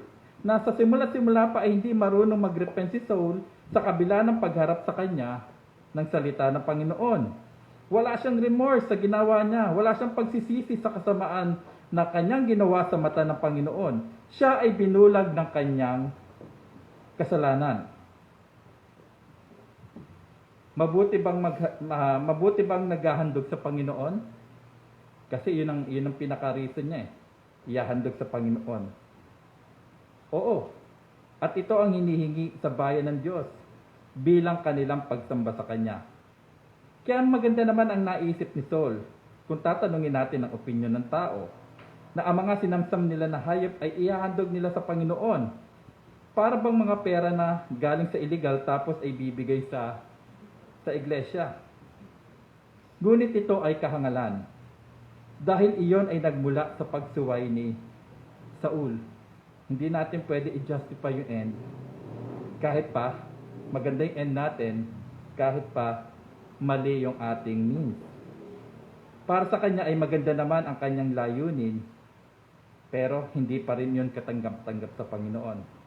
Ganito ang sinabi ni Samuel kay Saul. Ang Panginoon kaya ay may malaking kasiyahan sa mga handog na sinusunog at sa mga alay gaya ng pagsunod sa tinig ng Panginoon. Tiyak ang pagsunod ay mas mabuti kaysa alay at ang pakikinig kaysa taba ng mga tupang lalaki. Sapagkat ang paghimagsik ay gaya ng kasalanan, ng pangkukulam, at ang katigasan ng ulo ay gaya ng katampalasan at pagsamba sa mga Diyos-Diyosan. Sapagkat itinakwil mo ang salita ng Panginoon, itinakwil ka na rin niya sa pagiging hari. Obedience is better than sacrifice. Dito natin makikita ito at dito rin natin mababasa yung cliche na ito na obedience is better than sacrifice. Dahil everyone can sacrifice. pinakita ito ni Saul na kaya-kaya niya maghandog. Kaya niya maghandog sa harapan ng Panginoon, ngunit matigas pa rin ang kanyang puso sa salita ng Panginoon. Dahil lahat ng hypocrite ay kaya itong gawin. They can do lahat ng mga religious pieties sa harapan ng mga maraming tao, pero ang kanyang puso ay totally na malayo sa Panginoon. Ito ang mga hypocrites. Hindi na sinasabi ni Samuel na hindi mahalaga ang paghahandog, ngunit ang kahigitan ng pagsunod sa kalooban ng Panginoon. Ang tunay na paghahandog ay nag-uugat sa pagsunod sa Panginoon. Hindi siya magkaaway. It's out of obedience kaya ang tao ay nakakapag-sacrifice sa Panginoon. Muli ay pinarating ni Samuel ang pagtatakawil ng Panginoon kay Saul bilang hari ng Israel. Kasama na rin ang kanyang buong sambahayan. But still, tulad ni Adam and Eve sa Garden of Eden, ay yung pa rin yung self-justification ni Saul sa kanyang pagturo niya sa mga tao bilang dahilan ng kanyang pagsuway. Dahil sabi niya ay, tatakot kasi ako dito sa mga tao eh. Kaya ginawa ko yung ano ba yung sa tingin nila, ano ba yung magandang gawin dito sa mga hayop at sa mga gamit na kapakipanginabang. Kahit pa tumangi si Saul at hinihiling na patawad siya ni Samuel, pero wala pa rin tong epekto dahil mali ang nasa isipan ni Saul. Dahil itong si Saul ay nandoon na siya sa peak, nandoon na siya sa rurok ng kawalan ng pag-asa. Dahil hindi alam ni Saul kung kanino siya nagkasala. Nagkasala siya sa Panginoon. Kaya kahit kailanman ay hindi siya pwedeng kayang patawarin ni Samuel dahil siya ay nagkasala sa Panginoon. This is the same, ito yung pinaka-opposite ni confront ni Nathan, ni Prophet Nathan si David sa kanyang sin kay Bathsheba. Alam ni King David sa kanyang adulterous and murderous na nagawa, the number one offended party ay ang Diyos. Something na hindi nakita ito ni Saul. Hindi magagawa ni Samuel patawarin ang kasalanan ni Saul dahil tanging Diyos lamang makagagawa nito. At ang mga binulag na lamang ng kasalanan ang hindi makikita ang kanilang mga sariling kasalanan at para lumapit sa Diyos para sa kahabagan. Kaya naman sa pagtalikod ni Samuel, isang larawan or isang picture ng total judgment ng Diyos kay Saul. Kaya doon sa pagtalikod niya, kumapit humahagulgol na si Saul doon sa laylayan ng tela ng damit ni Samuel. Ito ay naging larawan ng pagpunit na rin ng Panginoon sa kanyang pabor at kahatulan para kay Saul dahil sa kanyang pagsuway sa mga utos nito. Kaya naman ang tagpo na ito ay ibinabalik tayo doon sa utos sa mga Israelita, doon sa Numbers o Bilang chapter 15, 38 to 40. Ano ba yung sinisimbolize nitong laylayan ng mga damit ng mga lalaki? Sa Bilang 15, 38 to 40, sabihin mo sa mga anak ni Israel na sila'y gumawa ng mga tirintas sa mga laylayan ng kanilang mga damit. Sa buong panahon ng kanilang mga salinlahi at kanilang patungan ang tirintas ng bawat laylayan ng isang panaling asul. At sa inyo'y magiging isang tirintas upang inyong pagmasdan at inyong maalala ang lahat ng mga utos ng Panginoon at gawin ang mga iyon. So kay Samuel na nagsusulat nito, naintindihan ni Samuel kung ano ibig sabihin nitong nung ginawa ni Saul na ito sa pagkapunit ng laylayan ng kanyang damit. I-relate niya ito doon sa commandment ng Panginoon na dapat ito ay laging nasa isipan ng Israel. Diba? Sabi doon ay maalala ang lahat ng mga utos ng Panginoon at gawin ang mga iyon. So, yun ang yung kasalanan ni Saul. Hindi niya inalala ang lahat ng mga utos ng Panginoon at hindi niya ginawa iyon. Kaya sinabi pa rito sa 38, upang huwag kayong sumunod sa inyong mga sariling puso at sa inyong sariling mga mata na sanhi ng inyong pakikiapid. Sa gayon, inyong maalala at gawin ang lahat ng aking mga utos at maging banal kayo sa inyong Diyos. Kaya sa pagkapunit na yon, opposite ang ginawa ni Saul dito sa Numbers sa bilang chapter 15, 38 to 40.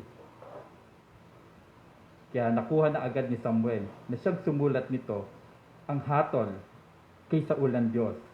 Kaya sinabi ni Samuel sa 28 to 29, pinunit ng Panginoon sa iyo ang kaharian ng Israel sa araw na ito at ibinigay sa iyong kapwa ng higit na mabuti kaysa sa iyo.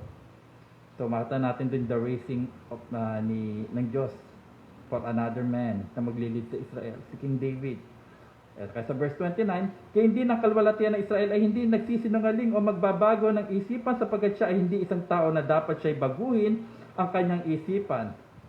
Kahit pagkatapos nito ay sumama pa rin si Samuel sa pagsamba kay Saul. Sumama pa rin si Samuel kay Saul sa pagsamba sa Diyos.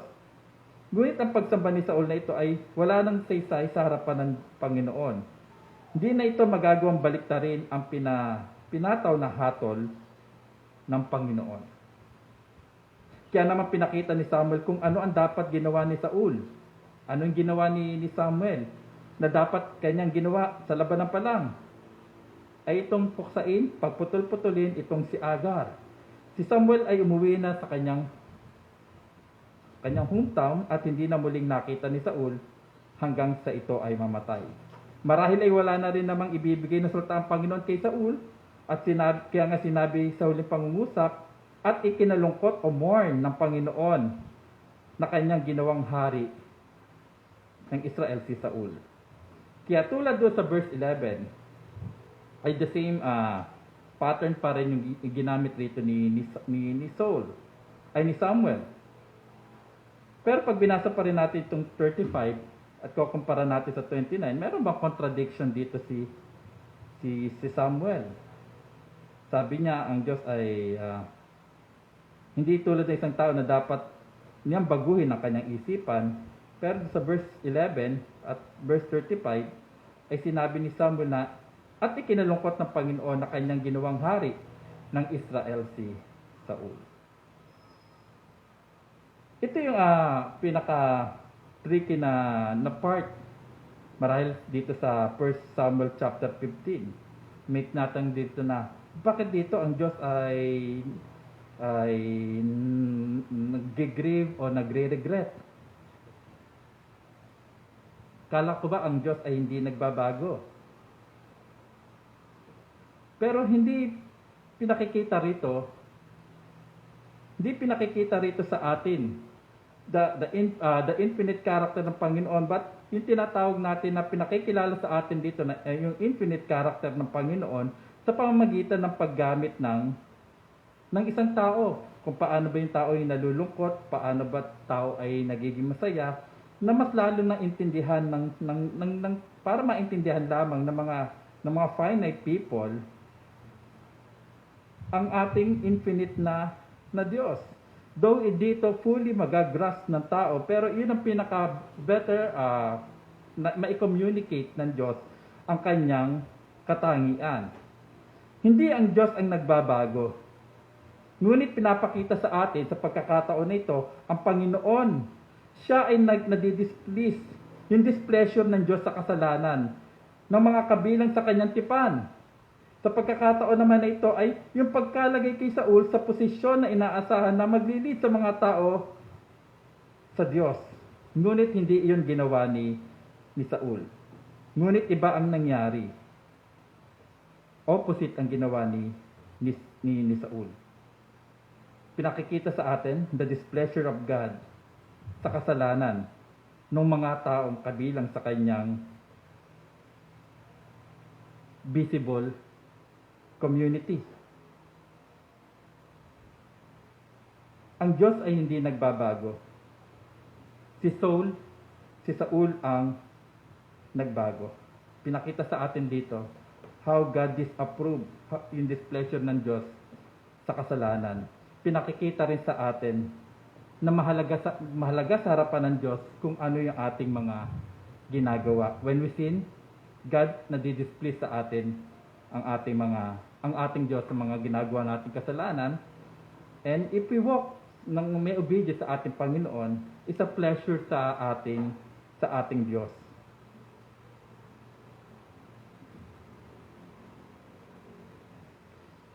Ito ay mga warning. Hindi lamang doon sa mga tinawag ng Diyos upang pangunahan ang bayan ng Diyos.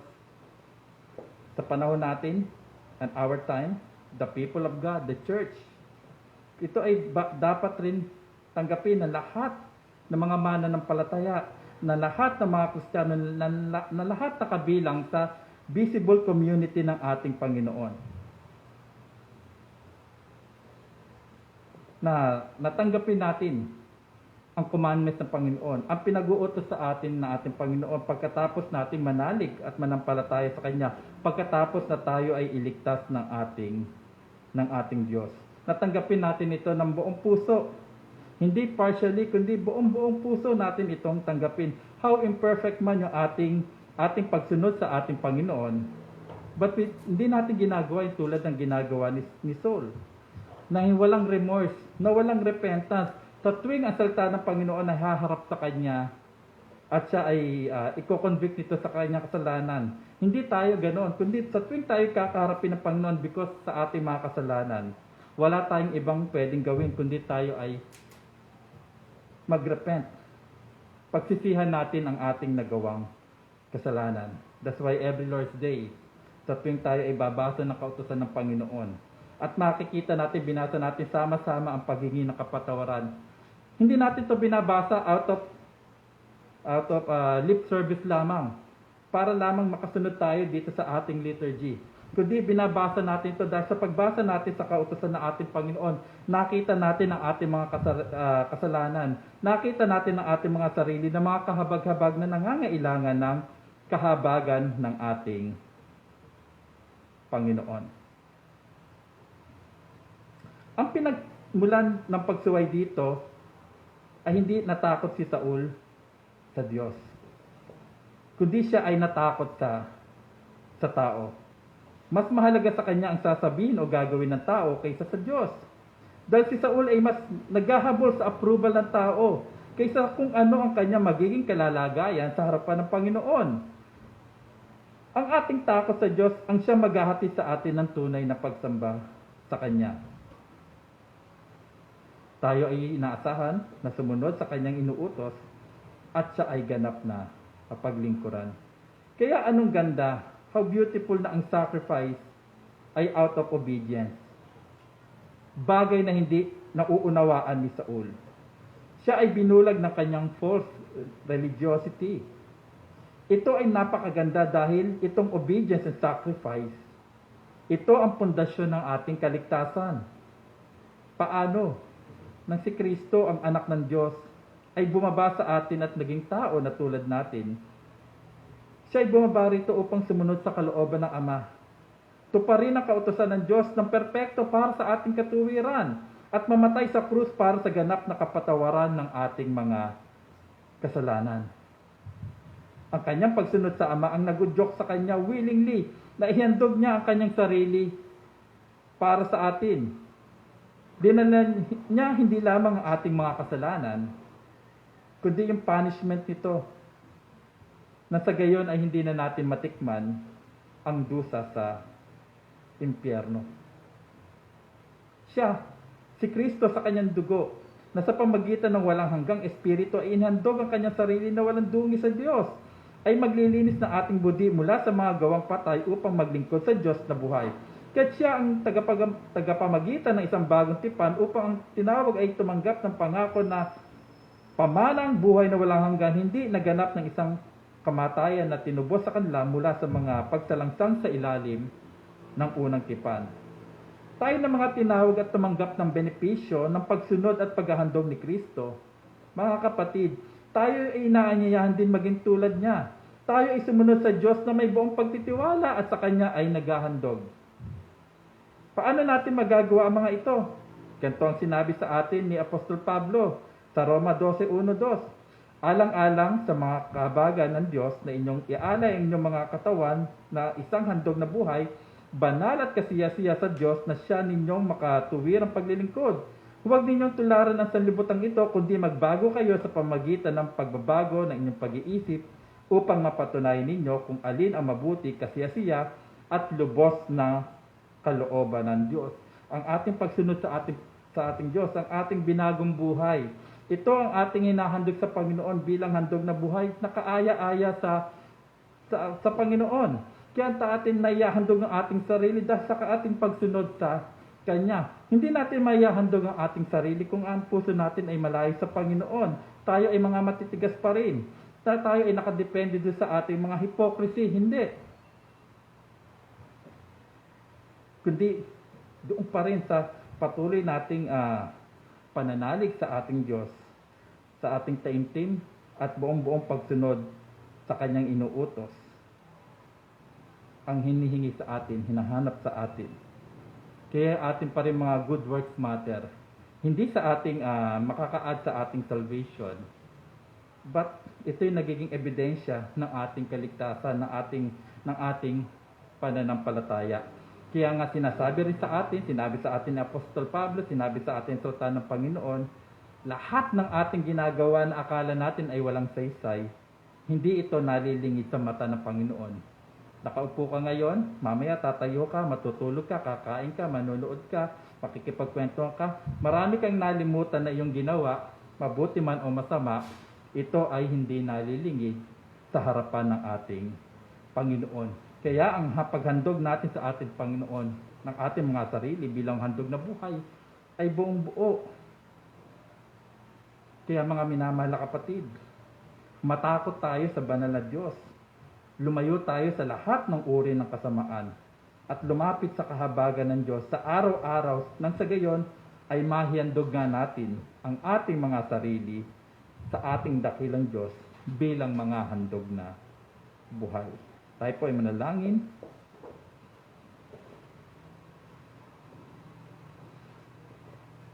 O aming dakilang Diyos, patuloy nyo kaming lumalapit sa inyo sa inyong biyaya at kahabagan. Patuloy nyo kaming ilayo mula doon sa false cloth ng religiosity, Panginoon, kundi tunay nga na mailapit po namin ang aming mga puso sa inyo, na mag-glorify po namin kayo at patuloy kami magpasailalim sa inyong otoridad, na sa gayon ay patuloy kami, Panginoon, na makasunod sa iyong pinag-uutos para sa amin. Though napaka-imperfect po, Panginoon, ng aming obedience, pero salamat pa rin, Panginoon, dahil kino-convict nyo kami ng inyong salita. Tuwing haharapin kami nito, Panginoon, ay tuwing isasalamin sa amin ito ay nakikita nito ang aming mga kasalanan, kaya kami ay napapalood sa inyong harapan at kami ay humihingi ng kapatawaran. Kaya salamat sa gift of repentance na binibigay niyo sa amin, na hindi namin i-justify ang aming mga kasalanan, kundi bagkus ay ilapit po namin sa inyo ito sa inyo, Panginoon. Kaya salamat din dahil patuloy niyo kaming pinapaalalahanan sa inyong salita, ang importansya ng inyong salita, kataasan ng inyong salita, na walang papantay po kaano man kaganda ang aming intensyon, kung gaano man kaganda ang aming opinion, contrary do sa salita na ibinigay niyo ho sa amin. Kaya every time na mabasa ho namin yung salita, mapakinggan namin yung salita, ang dalangin ho namin, Panginoon, lagi kami ay pagpakababain ninyo at laging magpasailalim sa inyong banal na salita. Ito po ang aming panalangin sa pangalan lamang ng Panginoong Hesus. Amen. Tayo ngayon ay sa unang linggo na ating buwan. Gayon din naman doon sa ating susunod na Lord's Day, para ma-accommodate po din natin lahat sa pakikibahagi sa pagsa-celebrate sa banal na hapunan. Tayo ngayon ay nasa sa celebration ng Lord's Supper.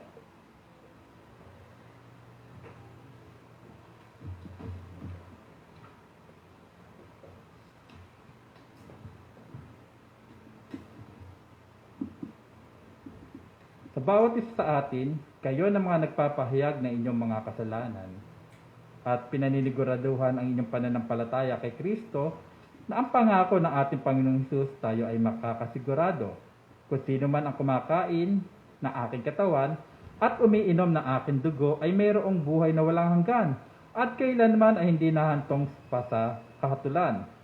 Nang sa gabi ang ating Panginoon ay pagkanilo, kumuha siya ng tinapay at ito ay kanyang pinagpasalamat at pinagpira-piraso at kanyang sinabi, kunin ninyo, kainin, ito ang aking katawan na pinagpira-piraso para sa inyo. Gawin ninyo ito bilang pag-alaala sa akin. At sa gayon din naman pamamaraan, kinuha niya ang kopa at sinabi, ito ang kopa ng bagong tipan ng aking dugo. Gawin niyo rin ito ganoong kadalas at inumin iyon bilang pag-alaala sa akin. Habang nananatiling tinapay at alak, itong mga banal na elementong ito ay tunay nga na pinagkakaisa tayo doon sa katotohanan na inilalarawan nito na wala ngang pag-aalinlangan na tayo ay may kagalakang nananalig na tinatanggap natin mula sa salo-salong ito ay walang iba kundi ang katawan ng ating Panginoong Kristo na napako sa krus at kanyang dugo na nabubog mula doon. At kung kayo ay nabubuhay pa sa rebelyon laban sa Diyos, at mayroong kawalan ng pananalig, itong banal na salo-salong ito ay magdudulot lamang sa inyo po ng mas lalo pang kahatulan. Kaya kung hindi nyo pa pinapahayag na si Jesucristo at hindi nyo pa ninanais o hinahanap na mabuhay sa ilalim ng kanyang mabiyayang paghahari, pinapaalalahanan ho namin aming discourage na huwag muna makibahagi sa salo-salong ito.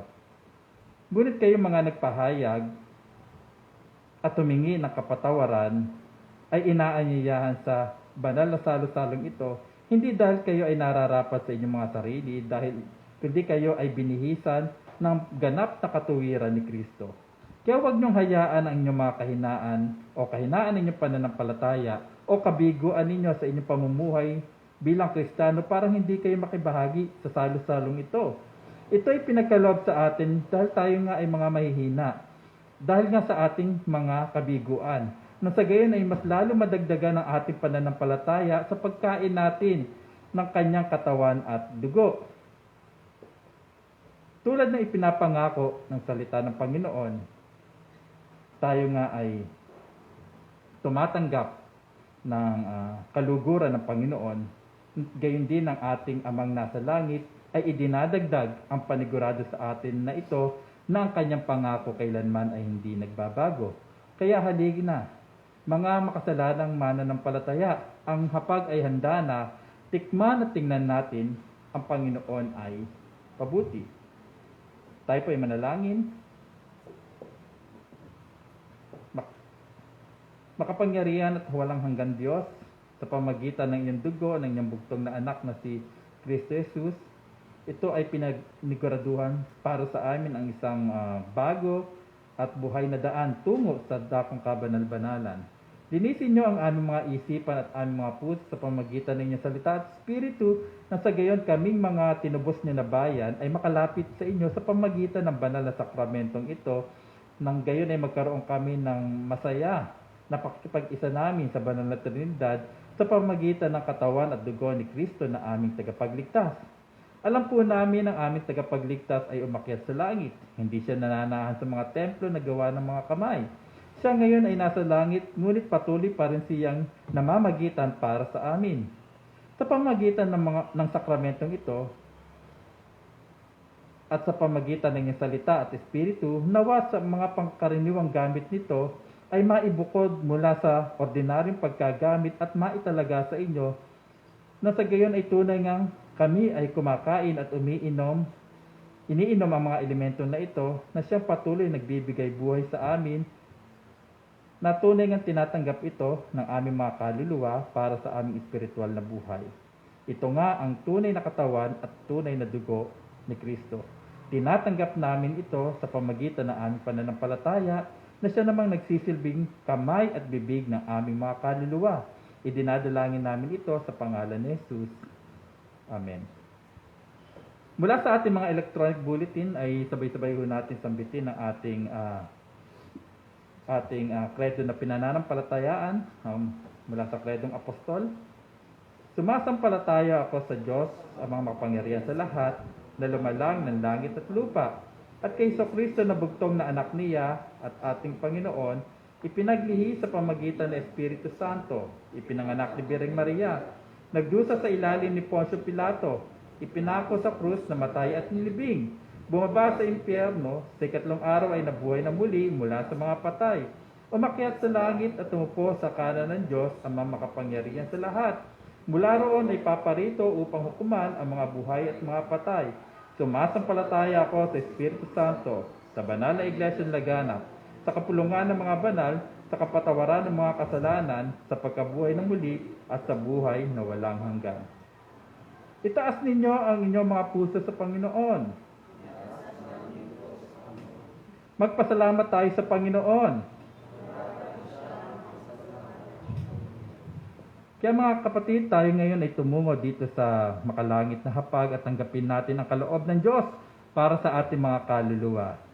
At sa pangako ng Diyos, ang tinapay at alak na ito ay para sa atin ang katawan at dugo ni Kristo.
Ang tinapay nating pinagpira-piraso ay pakikiisa natin sa katawan ni Kristo. Kunin ninyo, kainit, alalahanin at manalig na ang katawan ng ating Panginoong Kristo ay napako sa krus bilang ganap na kapatawaran ng ating mga kasalanan.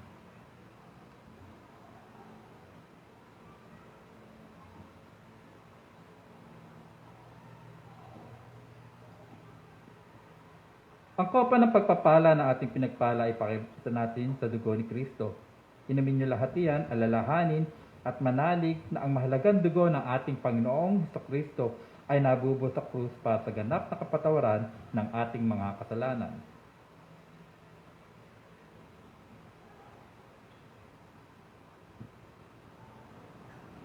Tayo ay manalangin na mayroong pasasalamat sa ating Diyos sa pag-anyaya sa atin sa banal na salo-salong ito. Aming mabiyayang Amang nasa langit, pinagpapasalamat namin sa inyo ang biyaya o pagpapala na meron sa banal na salo-salong ito Bagamat kami ay hindi nararapat na makibahagi sa salo-salong ito kasama kayo, ngunit ito'y sa pamamagitan lamang ng inyong paanyaya at pagbihis sa amin ng katuwiran ni Kristo na kami ay malaya makakapasok sa dakong kabanal-banalan. Dapat sa amin ay inyong puot, ngunit binigyan nyo kami ng kapatawaran. Sa lugar ng aming mga pagkatakot, binigyan nyo kami ng pag-asa. Kayo na aming dakilang saserdote at nagkapamagitan ng bagong tipan, kami ay pinagkasundo sa inyo at ngayon ay namamagitan para sa amin diyan sa inyong kanang kamay. Ang dalangin namin patuloy nyo kami palakasin sa pamagitan ng mga kaloob na ito na kami patuloy na magtiwala sa inyo at sa inyong pangako na kayo ang nagliligtas sa mga makasalanan na tumatawag sa pangalan ni Jesus. Na sa gayon sa pamagitan ng inyong Espiritu, maparangalan kayo ng aming mga kaluluwa at ng aming mga katawan sa karangalan at kapurihan ng inyong banal na pangalan. Amen. Tayo po ay tumayo. At sa pag-awit natin ng awit ng pagtatalaga na mula sa number 450, stanzas 1 to 3, O Master, let me walk with thee, ay patuloy na paanyaya sa atin sa pag-awit na ito na ating hinahandog natin o tinatalaga natin ang ating mga sarili sa harapan ng ating Panginoon bilang mga handog na buhay.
At sa ating pagtatapos sa gathering na ito, tayo ay lalabas dito. Tayo tulad ng mga tupa na isusugo sa isang masukal na kagubatan na maraming impluensya na lalapit sa atin. Ngunit hindi natin kaya mapagtagumpayan ito kung sa atin lamang kalakasan. Kaya patuloy paanyaya sa atin na ating Panginoon. Patuloy tayo magtiwala sa Kanya, lumapit sa Kanya, humingi ng kalakasan, pagpapala mula sa Kanya. at patuloy na magpasailalim sa kanyang otoridad at sumunod sa kanyang pinag-uutos sa atin. Kaya patuloy nating tanggapin ang pagpapala at basbas ng ating Panginoon. Pagpalain kayo ng Panginoon at ingatan kayo, paliwanagin nawa ng Panginoon ang kanyang mukha sa inyo at mahabag sa inyo. Ilingap nawa ng Panginoon ang kanyang mukha sa inyo at bigyan kayo ng kapayapaan.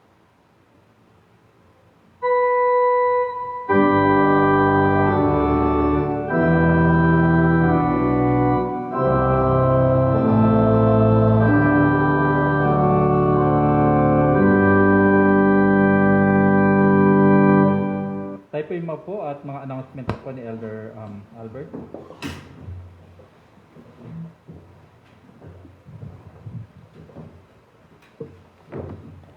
Ilang paalala po bago tayo maghiwalay na nasa bulletin din naman po ito, karamihan.